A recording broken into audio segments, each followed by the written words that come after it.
Specialties. Welcome back to this week's episode of Crack the GAT, all things helpful, pre-dent related.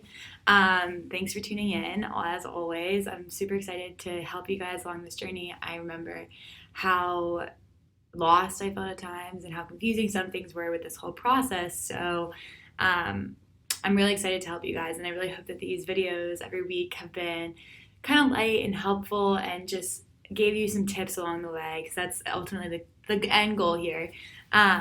So as always, I'll pull up the PowerPoint and we can just start breaking it down.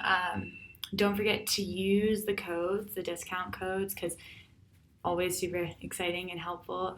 We'll have a 50% off winner at the end of this. And as always, we'll have everyone gets the 10% off code now for just tuning in.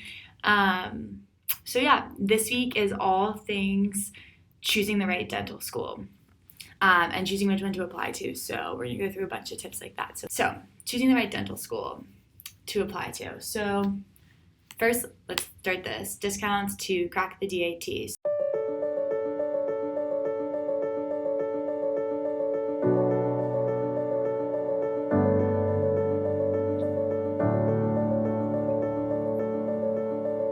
The SN1 reaction is the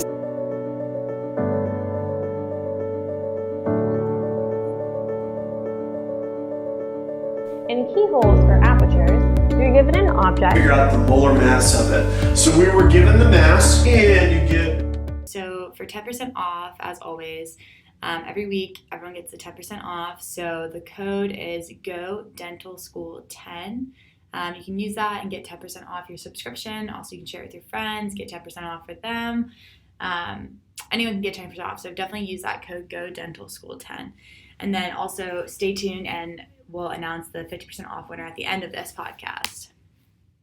So first, last week's question. So as always, every time you guys ask a question, I will answer at the start of the next week. So last week I had one question that was, how long did you study for? So that kind of relates back to one of my earlier podcasts about study schedules.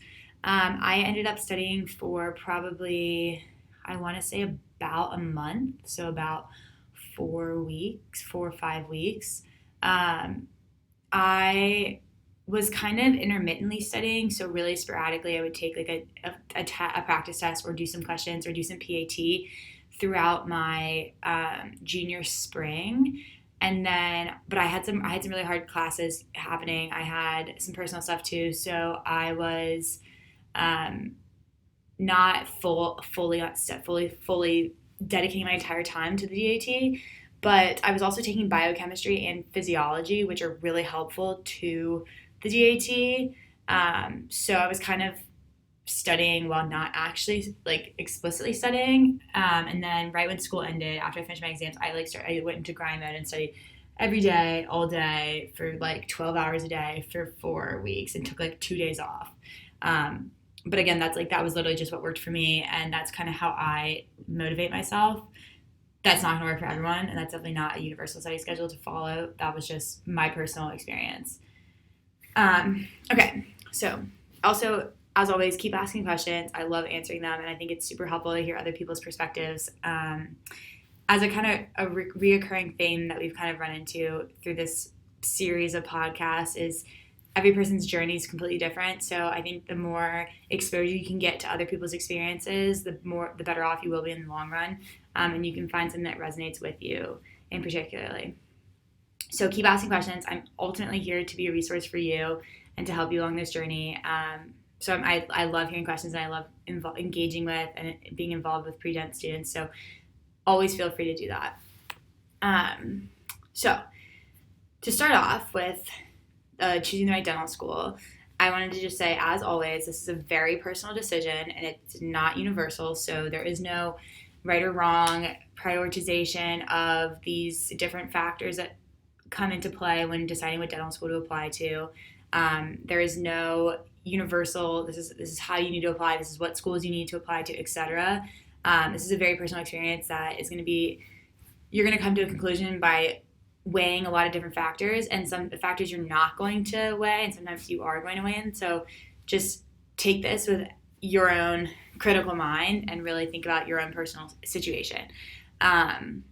So yeah, prioritize the following categories based on, so I'm going to show you a bunch of categories that should be considered while applying to dental school, but being considered also could be, hey, I thought about this. That doesn't actually fall into a category that's going to sway me left or right when choosing to apply or not.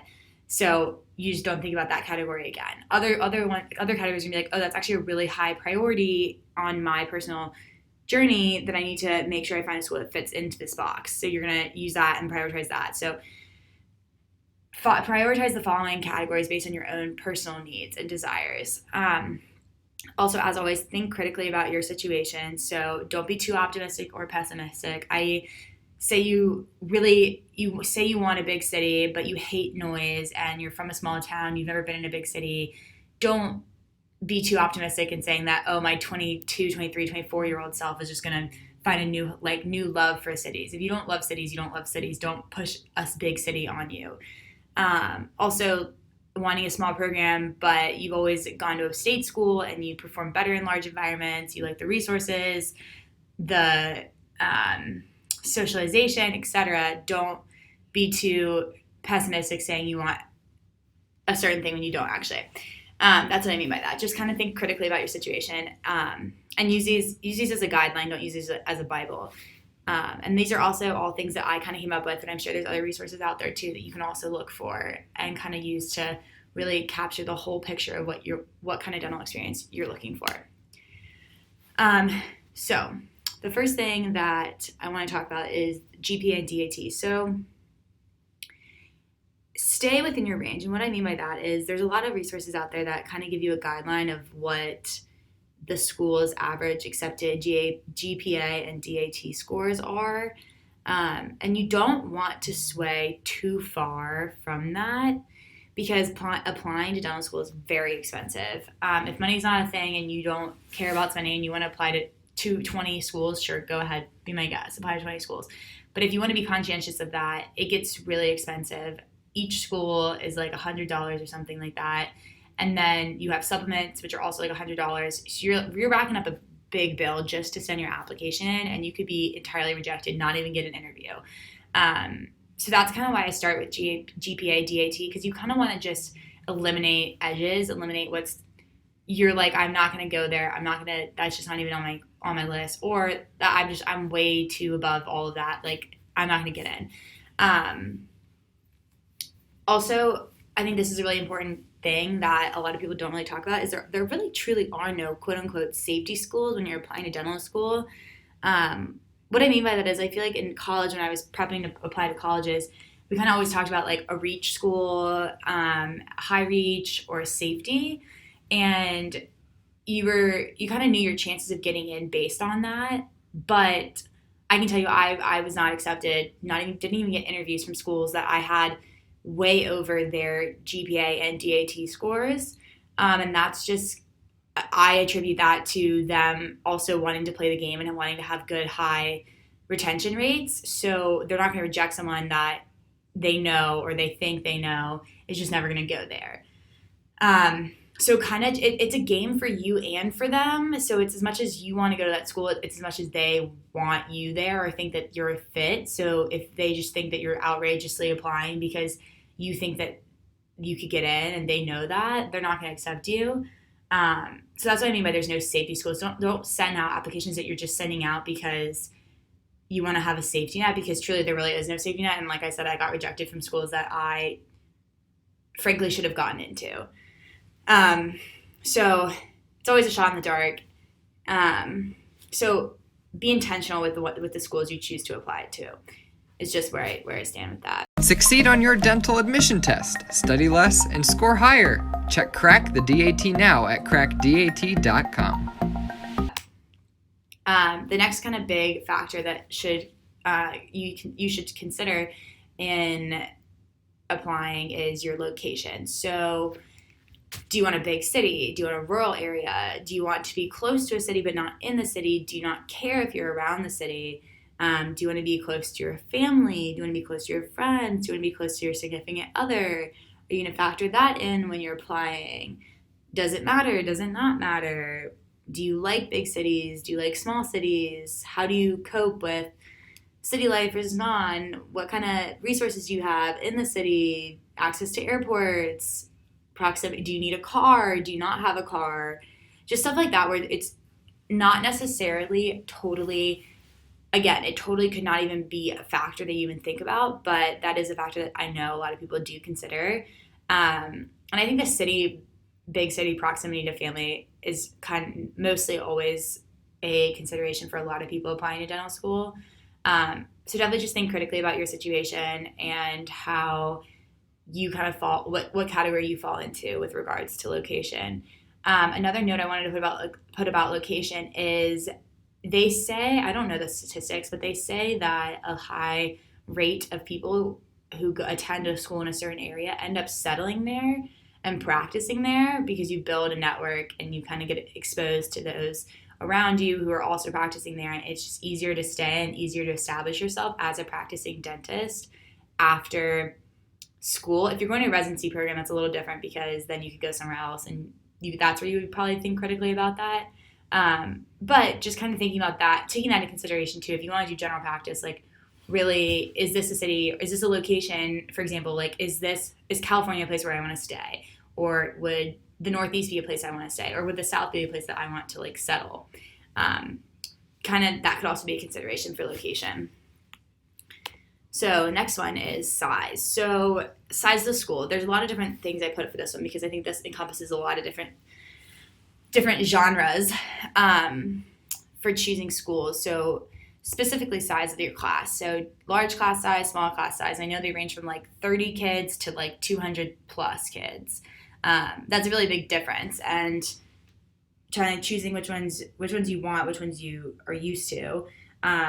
Also within that, class size as in cohort size. So maybe you have a class of 200, but you get put into like a small cohort to go to lab, or you rotate with like 10 people to go to sim lab, or you rotate 10 people to go to didactic, stuff like that, where you kind of need to look into the school to specifically see how they kind of set it up, because you could have, and also another thing that goes with that is student to faculty ratio, because you could have a 200 plus class size, but then have student to faculty ratio be like 5-1, and then you're actually similarly having an experience of really involved faculty where you're not getting lost, you're not being a small fish in a big pond. You're essentially being a big fish in a small pond because you have such intense watch and help from faculty members.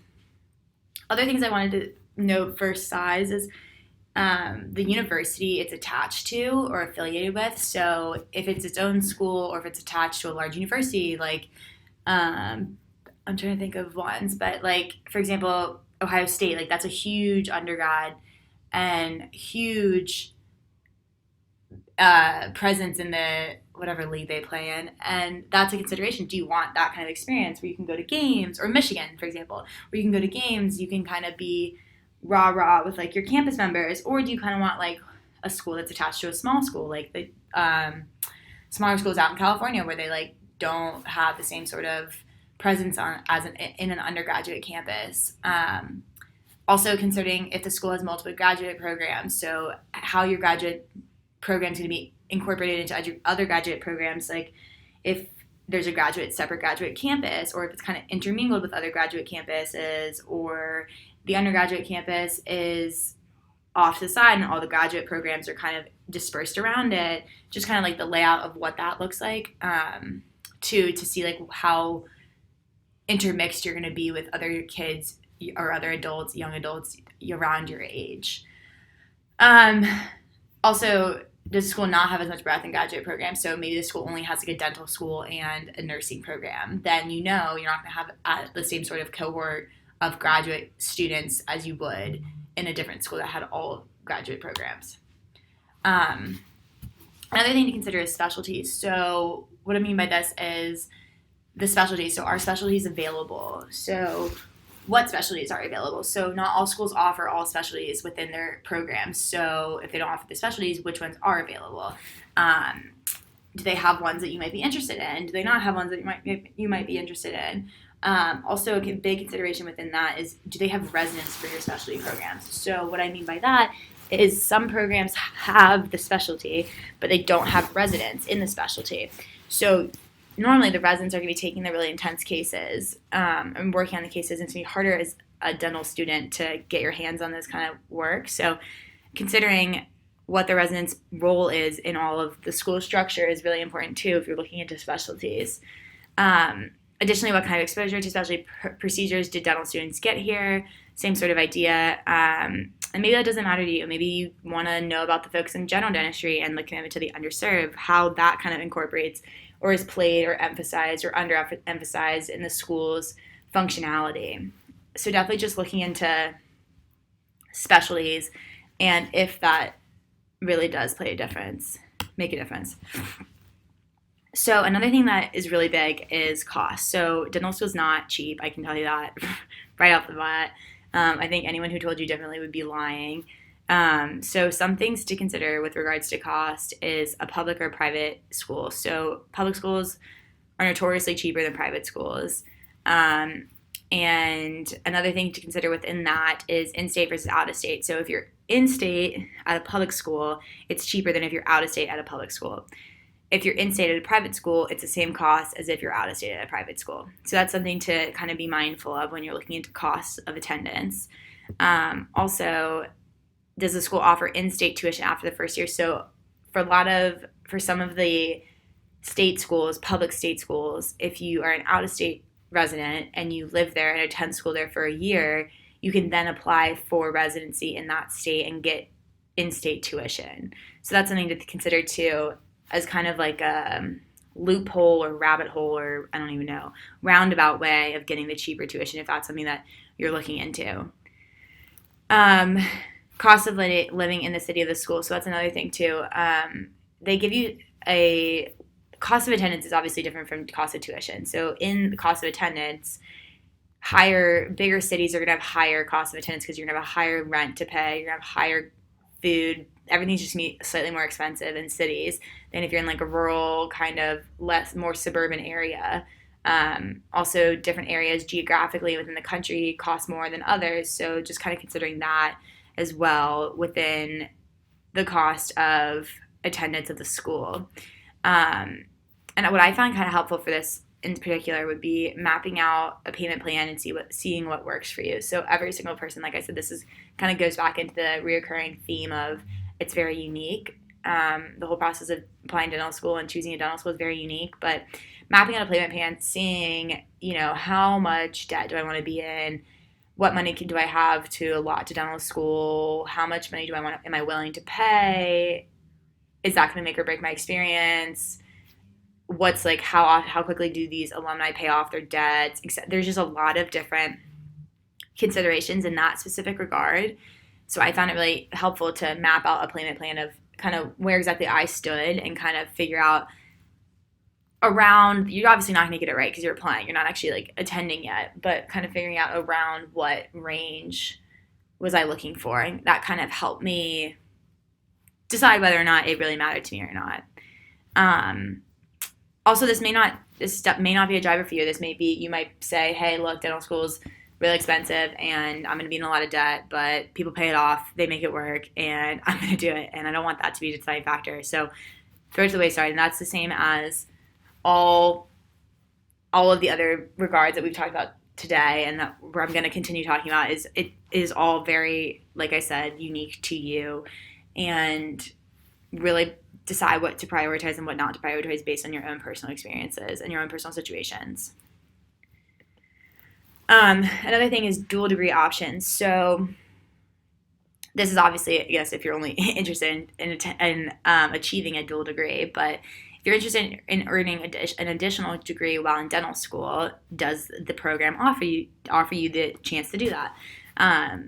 So examples like this include PhDs, MPH, Masters in Public Health, MBAs, Business, Masters in Education, etc., which are really cool opportunities. And so kind of looking into those programs to see if that would work, or if you were really passionate about that, if you're really passionate about research, you want to get your PhD, if you're really passionate about public health, and you want to get your master's, if you're really passionate about business, and you really want to pursue the business aspect of it, kind of really critically thinking about what you're passionate about, and if you want to incorporate something else into your dentistry experience, your dentistry, your dental school experience, looking into that and finding schools that offer you the capabilities to do that.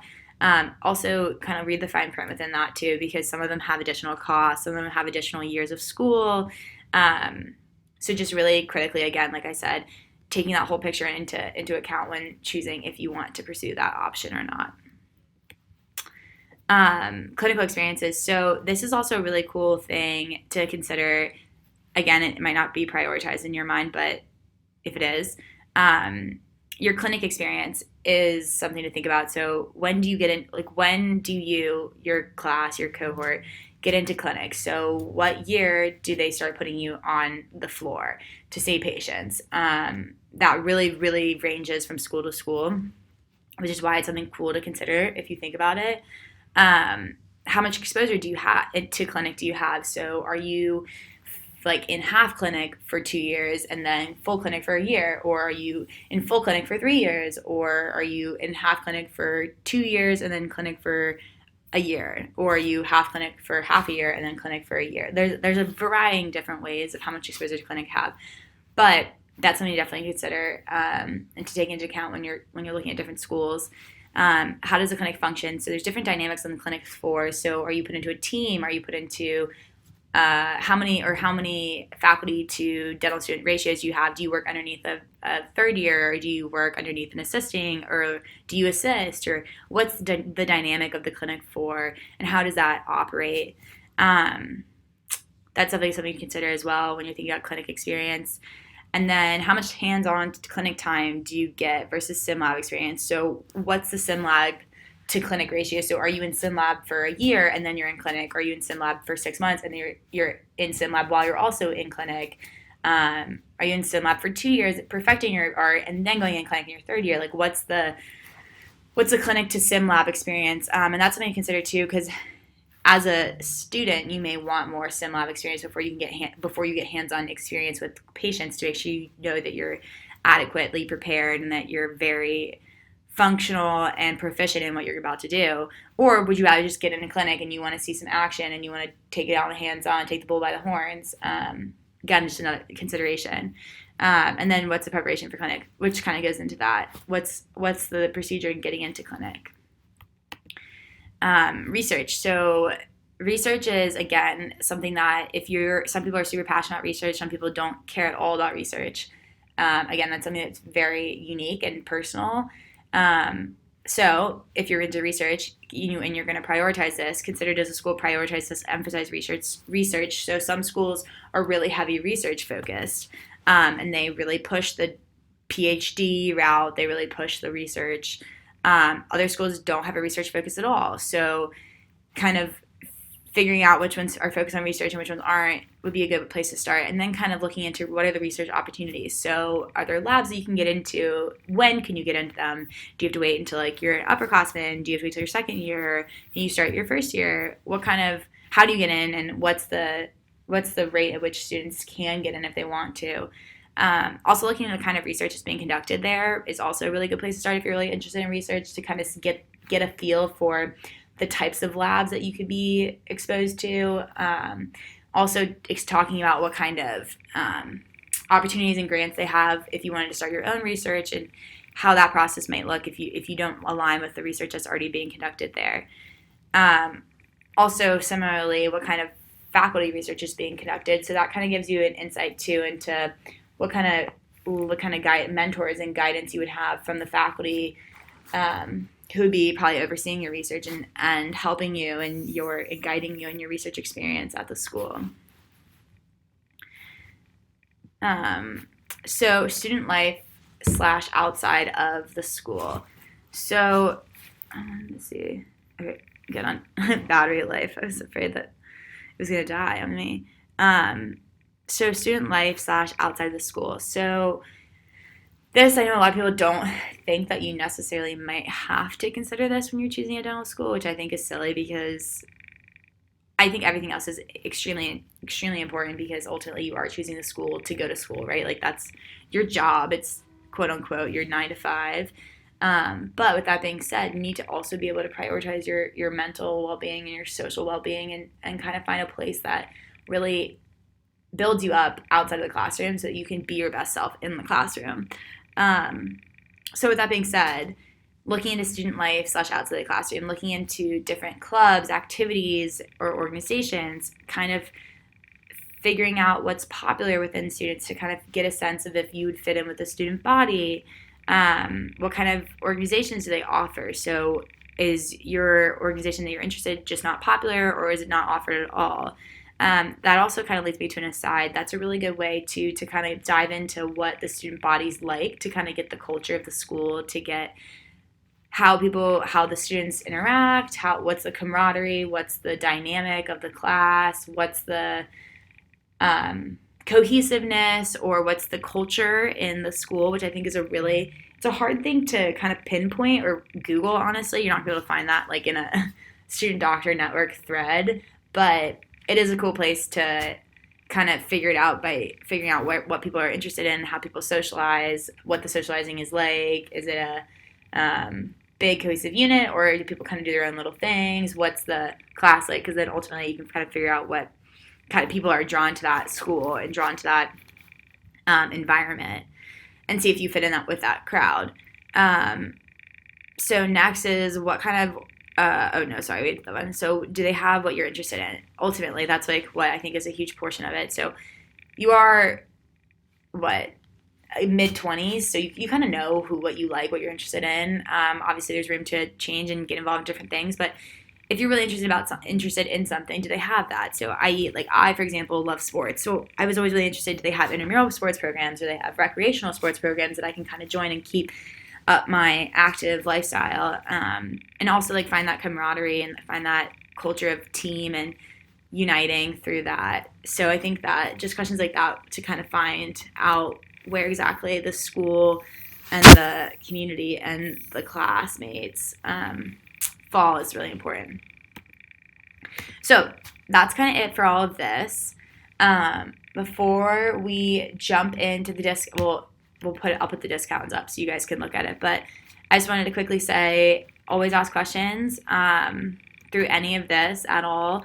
I'd love to kind of elaborate, expand, or just really dive into something more if you want more advice or tips or anything like that with going through. I know the list is always expansive and really intimidating when you're looking through schools, so definitely do not hesitate to ask or any of that.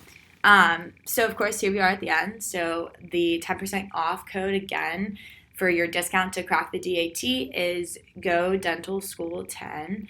And again, as always, we're going to announce the 50% off winner via DM. So keep a lookout for that. But always feel free to use the 10% off code.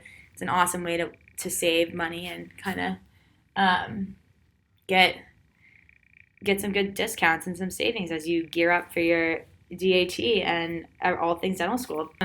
That's it. I hope you guys enjoyed, and I hope that today was helpful as always. Keep asking questions. I'm definitely here to be a resource as much as I can, and I'd love to help in any way.